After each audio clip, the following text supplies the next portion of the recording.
Hello, it's Randi Rhodes. Here's a clip from our show, and go to randyrhodes.com for the whole thing and a podcast. Buy a stinking podcast. Mary had a little man. The fault. We believe that all men are created equal. To the magnificent mosaic that is America. From radio beacon to radio beacon. I have a dream today. Change has come to America. Believe it. Knock, knock. Who's there? It's a figment of your imagination. Randi Rhodes Show. Turn up your mind.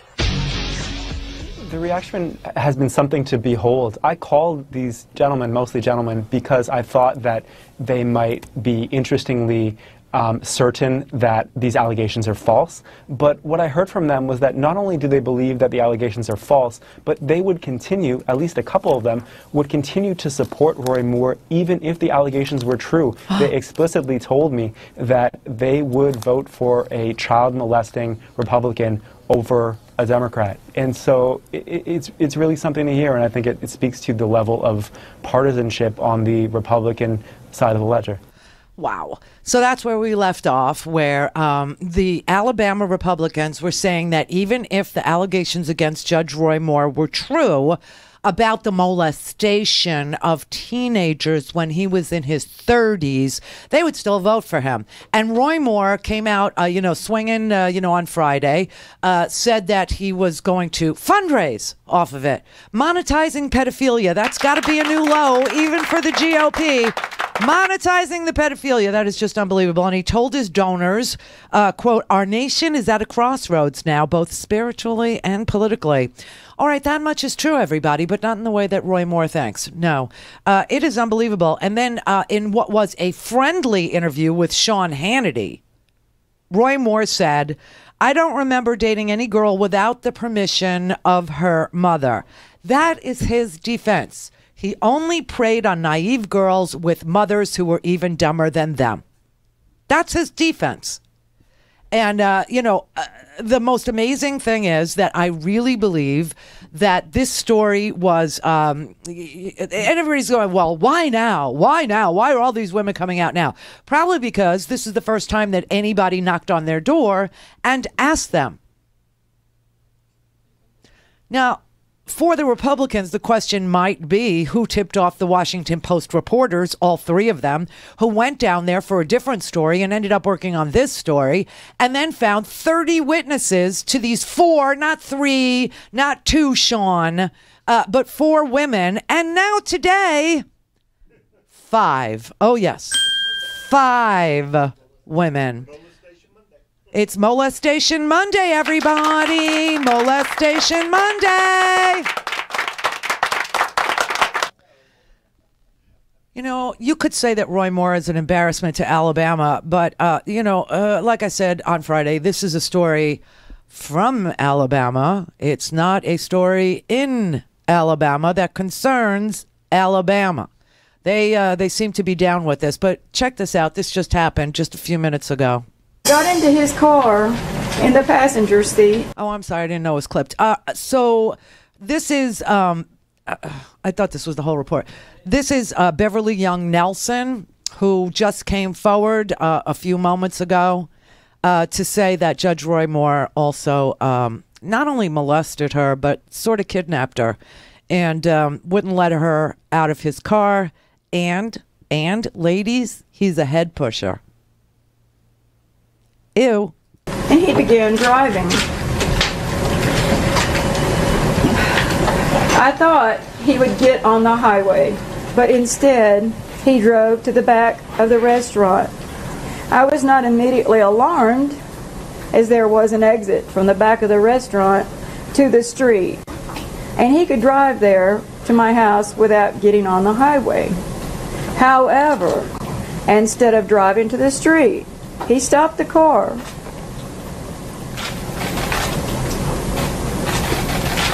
He stopped the car and he parked his car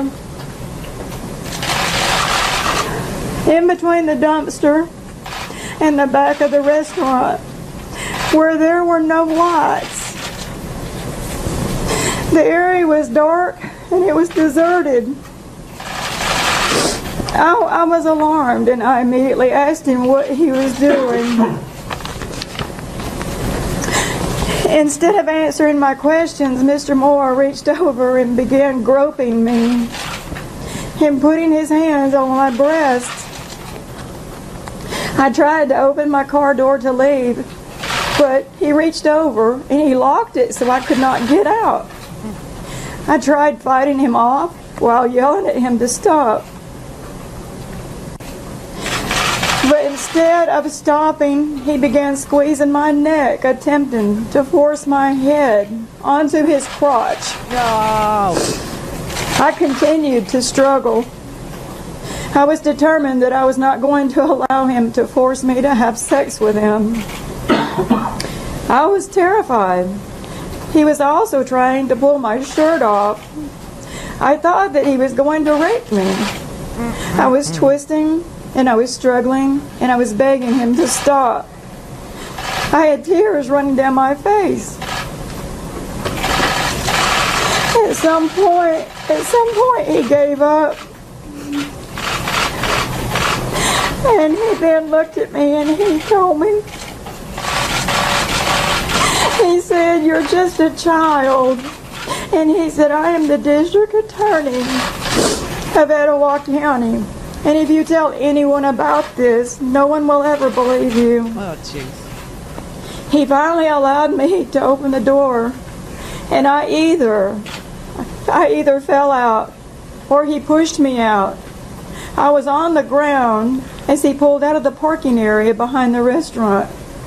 The passenger door was still open as he burned rubber, pulling away, leaving me laying there on this cold concrete in the dark. I got up and I tried to pull myself together as I was making my way to the front of the restaurant when my boyfriend arrived. It was late, it was dark, and I did not say anything to him as to what had occurred, as he had a very violent temper. And I was afraid that he would do something that would get him into trouble. When I got home, I went to my room, and the following morning, my neck was black and blue and purple. In the days following, I covered the bruising on my neck with makeup. I did not tell anyone about what had happened. I was scared. I felt that if I told anyone that Mr. Moore would do something to me or my family, and I decided to keep what happened to myself. The day after Mr. Moore assaulted me, I called the restaurant and I quit my job. I never went back there again. About 2 years later, I told my younger sister what Mr. Moore did to me. About 4 years ago, I told my mother finally what happened. Before I married my husband John, I told him what Mr. Moore had done to me. My husband and I supported Donald Trump for president. This has nothing whatsoever to do with the Republicans or the Democrats. It has everything to do with Mr. Moore's sexual assault when I was a teenager. I thought that I was Mr. Moore's only victim. I would probably have taken what Mr. Moore did to me to my grave had it not been for the courage of 4 other women that were willing to speak out about their experiences with Mr. Moore. Their courage has inspired me to overcome my fear. Mr. Moore attacked me when I was a child. I did nothing to deserve this sexual attack.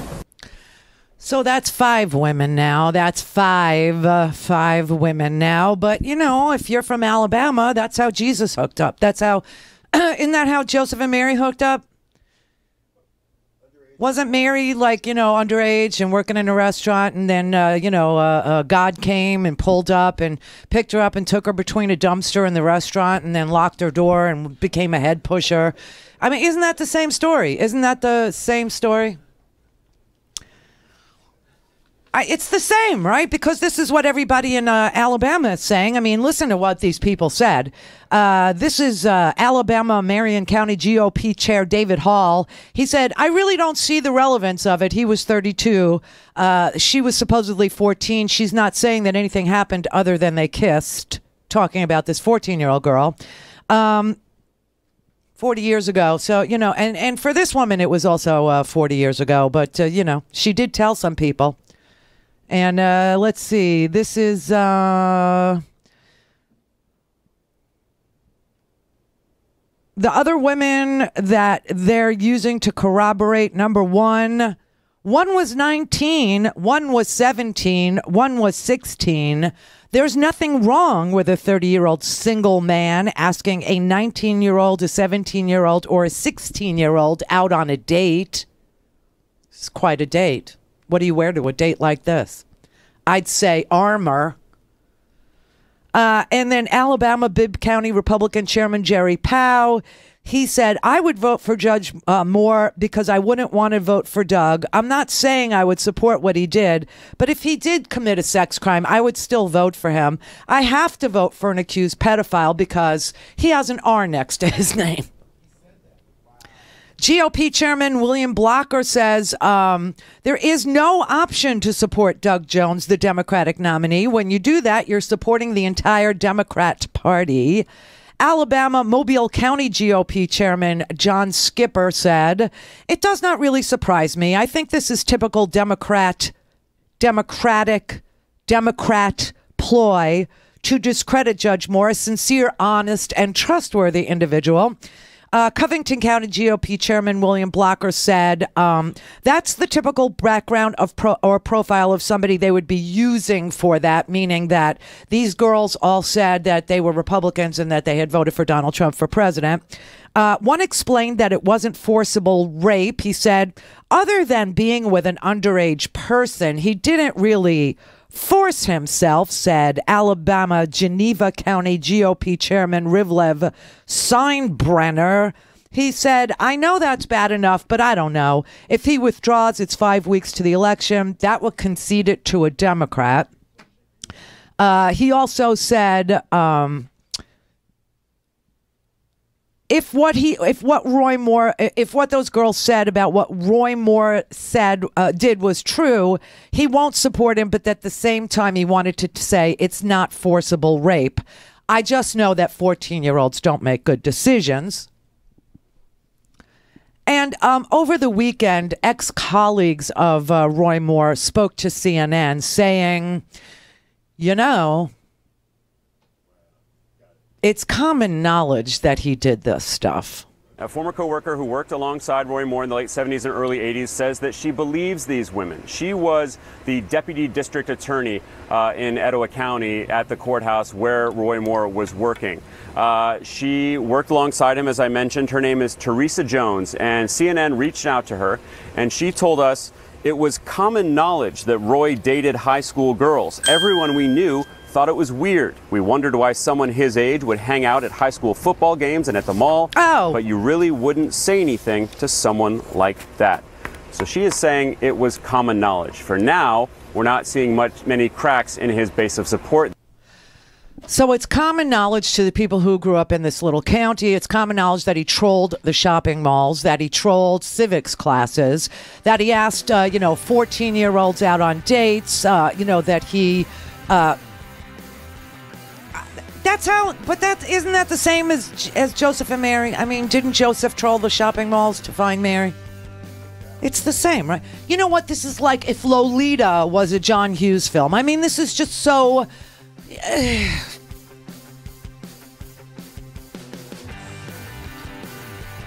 And then there's Steve Bannon, who just sent reporters down to Alabama to kill this story, to intimidate more women. I mean, it's unbelievable. And now if somebody could be jailed for looking like a child molester, it would be Steve Bannon. Just saying.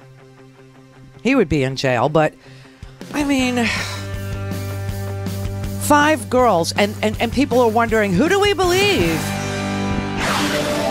Go to RandiRhodes.com for the whole thing and a podcast. Buy a stinking podcast.